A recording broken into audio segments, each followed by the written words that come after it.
শক্তভাবে টানে, দুইটি জিনিস মানুষকে কব শক্তভাবে টানে, রিজিক এবং কবর তাহার রয়েছে যেখানে।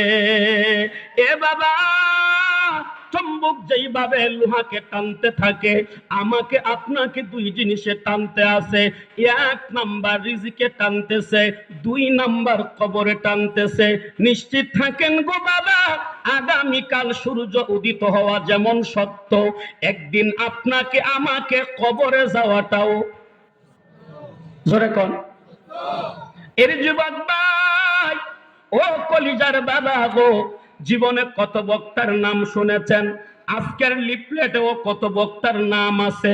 আমি একটা বক্তার নাম বলে যাই, বক্তার নাম হলো কবর। জোরে বলেন, বক্তার নাম কি? ওয়াজ করে চারটা, কয়টা বক্তার নাম? ওয়াজ করে কয়টা? এ যুবক ভাই, বৃদ্ধ বাবা গো, কবর নামক বক্তা প্রতিদিন আমাকে আপনাকে ডাইকা ডাইকা চারটা ওয়াজ করে। এক নাম্বার ওয়াজ করে আনা বাইতুল গুরবা, এ দুনিয়ার মানুষ, আমি কবর হলাম অপরিচিত ঘর। আমি মেম্বার সাহেবকে চিনি না, চেয়ারম্যান সাহেবকে চিনি না, ভাইস চেয়ারম্যানকে চিনি না, উপজেলার চেয়ারম্যানকে চিনি না, এমপি সাহেবকে চিনি না, মন্ত্রী সাহেবকে চিনি না, প্রধানমন্ত্রীকে চিনি না। আমি কবর অপরিচিত ঘর। আমার সাথে কারো আত্মীয়তা নাই, বিয়াই আলা নাই, তালই আলা নাই, শ্বশুর আলা নাই, আমার সাথে কারো সম্পর্ক নাই, কারো বন্ধুত্ব নাই। এ দুনিয়ার মানুষ, আমি কবর এক নাম্বার ওয়াজ করে দিলাম। আমি কবর হলাম অপরিচিত ঘর। অপরিচিত জায়গায় যাওয়ার আগে পরিচয় নিয়ে যাইতে হয়। পরিচয় নিয়ে না গেলে অপরিচিত মানুষে আপনার সাথে আমার সাথে দুরাচরণ করতে পারে।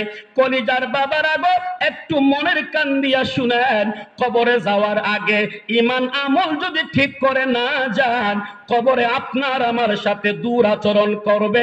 আওয়াজ করে বলেন ঠিক কিনা? কবর আমাকে আপনাকে দুই নাম্বার ওয়াজ করে আনা বাইতুল ওয়াহাদা।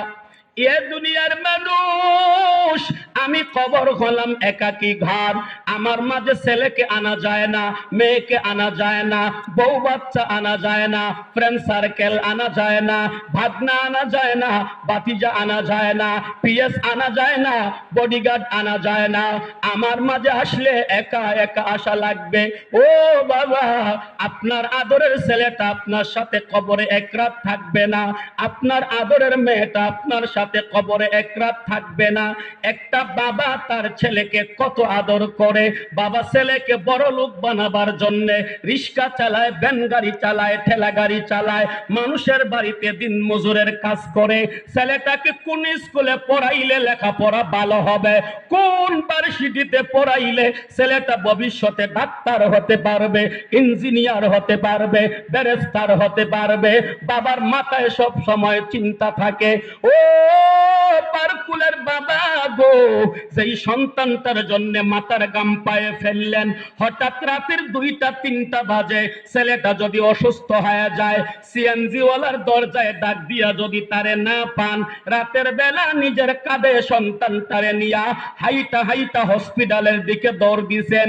ও পারকুলের বাবা গো, আপনার ওই আদরের ছেলেটা আপনার কবরে যাবে না, একা একা আপনি থাকা লাগবে। আপনার ছেলেটা আপনার কতটুক পর্যন্ত যাবে একটু সইনা নেন। আপনি মারা যাওয়ার পরে ছেলেটা সবার কাছে মোবাইল ফোন করে এন্তেকালের খবর দিবে। মসজিদের ইমাম সাহেবকে গিয়ে বলবে, হুজুর গো, আমার আব্বা মারা গেছেন, একটু এলান দিয়ে দেন। ইমাম সাহেব এলান দিয়ে দিবে। ছেলেটা মোটর সাইকেল নিয়ে দয়ামির বাজারে চলে যাবে, আপনার জন্য কাপড়ের কাপড় কিনে আনবে। আপনি মারা যাওয়ার পরে ছেলেটা মসজিদের কোণার থেকে 2-4 জনকে নিয়ে পাল পালকিটা বাড়িতে নিয়ে যাবে, আপনার লাশটা ঘর থেকে বের করে নেওয়া হবে, ছেলেটা আপনাকে গোসল দেওয়ার ব্যবস্থা করবে। সব কমপ্লিট হয়ে যাওয়ার পরে আপনার গায়ের মধ্যে কাফন ছেলেটা লাগাইয়া দিবে, আতর গোলাপ সুরমাদানি মাখাইয়া দিবে। ছেলেটা আপনার লাশের এক কোনায় ধরে লাশটাকে ঈদগাহের মাঠে নিয়ে যাবে। সবার বক্তব্য শেষ হওয়ার পরে আপনার আমার ছেলেটা দাঁড়াইয়া বলবে, ও আগন্তুক মুসল্লিরা, আপনাদের সামনে যে মাইয়া দেখতেছেন উনি আমার বাবা, আমি ওনার সন্তান। আমার বাবার শিশুকাল পার কুলে কাটাইছেন। বাবা, যেই মেয়েটা জীবনে 1 টাকা ইনকাম করে দিল না, মেয়েটার বিয়ের দিনে 5 লাখ টাকা খরচ করলেন, মেয়েকে গাড়িতে উঠাইয়া দিয়া জার করে চোখের পানি ফালাইলেন, ওই মেয়েটা আপনি মারা যাওয়ার পরে 1 রাত কবরে থাকবে না। কতটুক যাবে জানেননি? আপনি মারা যাওয়ার সাথে সাথেই কিন্তু আপনার মেয়ের কাছে খবর যাবে, এন্তেকালের খবর দেয়া হবে না। আপনার মেয়ে হার্ট অ্যাটাক করে ফেলবে, আপনার মেয়েকে বলা হবে ইমার্জেন্সি ভাবে এক্ষুনি তোমাকে আসতে হবে। মেয়েটা বলবে 10 মিনিট পরে আসবো। ওই দিক থেকে বলা হবে না না, এক্ষুনি তোমাকে আসতে হবে। মেয়েটা সিএনজিটা নিয়া ছেলেটারে নিয়ে বাড়িতে আসছে। বাড়িতে ঢুকার সময় তাকায়া দেখে উঠানে লোকে লোকারণ্য, মানুষের মুখটা বড় বেজার, চোখের কোনায় পানি। মেয়েটা চিৎকার মেরে বলবে কি হয়েছে বলো। 2-1 মুরব্বি দৌড়ায় আইসা বলবে মা কাঁদিও না, তোমার বাবা আল্লাহর হাওলা হয়ে গেছে, আমরা আছি তোমার স্বামীর বাড়িতে তোমারে দেখতে যাব। ও পারকুলের বাবা, আপনার আদরের মেয়েটা দৌড় দিয়ে আপনার লাশের সামনে দাঁড়াইয়া একটা কান্না দিবে, কি ভাষায় কাঁদবে আপনারা তো আমার চাইতে ভালো বুঝেন। মেয়েটা এমন একটা কান্না দিবে, ও বাবা আপনি আমার রাইখা কই যান, আপনি মারা গেছেন, আমি কারে আব্বা বলে ডাকবো, আমি স্বামীর বাড়ি থেকে বেড়াইতে কার বাড়িতে আসবো। আব্বা গো, আমার হাতের মুঠে যেই ছেলে দেখতেছেন এই ছেলেটা হচ্ছে আপনার নাতি। নানা কয়া কয়া আপনারে আর ডাকবে না। আব্বা কেমনে গো আমারে থয়া জানগা। ও পারকুলের বাবা, আপনার লাশ গোসল দেয়া হয়ে যাবে, কাফন পরা হয়ে যাবে। আপনার আদরের মেয়েটা উঠান থেকে যখন লাশটা ওঠানো হয়ে যাবে, ওই বারান্দার দিকে চিল্লি দিয়ে কান্না করে বলবে বাবা বাবা বাবা, কয়া কয়া চিল্লায়া চিল্লায়া কাঁদবে। আপনার কিন্তু কোনো উত্তর নাই। ও পারকুলের বাবা গো, আপনার ছেলেটা কবর পর্যন্ত যেতে পারলো, মেয়েটা কিন্তু আপনাকে বারান্দার থেকেই বিদায় দিয়ে দিল।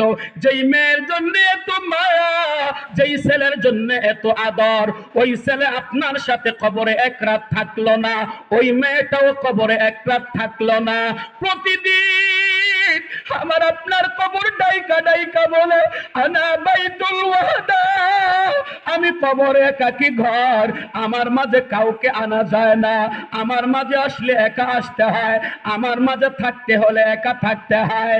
বাবা গো, প্রতিদিন আমার কবরে আপনার কবরে আমারে আপনারে ডাইকা ডাইকা ওয়াজ করে, কবর 3 নাম্বার ওয়াজ করে আনা বাইতুত তুরাব, আমি কবর হলাম মাটির ঘর।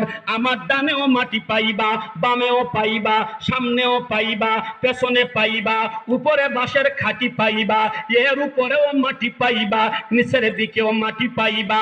ও পারকুল এলাকার বাবা, একটু ভালো করে মন লাগায়া শোনেন। আপনাদের এলাকায় পুরাতন কবরস্থানগুলোর কাছে মাঝে মধ্যে যাবেন, যেই কবরস্থানগুলো 40-50 বছরের পুরান হয়ে গেছে, দেখবেন কবরের মাঝখানটা ছিদ্র হয়ে গেছে, বর্ষাকালে ওই কবরের ভেতরে পানি ঢুইগা যায়। ও বাবা, যেই মানুষগুলোর নাকে মাছি বসতো না, যাদের ভয়ে মানুষ কথা বলতো না, যাদের দাপটের কাছে মানুষ হার মানায়া ফেলতো, যারা বিচার বৈঠকে বললে দাপট দেখাইতো, মানুষকে দমক দিয়া জায়গায় বসাইয়া দিত, যেই মানুষগুলোর এত সুন্দর চেহারা ছিল, এত জ্ঞান বুদ্ধি ছিল, এত মাতব্বর ছিল, এত বিচারক ছিল, ওই মানুষগুলো 40-50 বছর ধরে কবরে ঘুমাইতেছে। কবরের মাটিগুলো আস্তে আস্তে মাঝখান দিয়া ডুইগা গেছে, কবরের বাঁশগুলো মাটিয়ে খেয়ে ফেলছে, কবরের ভেতরে পানি ঢুকে কেউ তারাইবার নাই, কেউ দেখার নাই।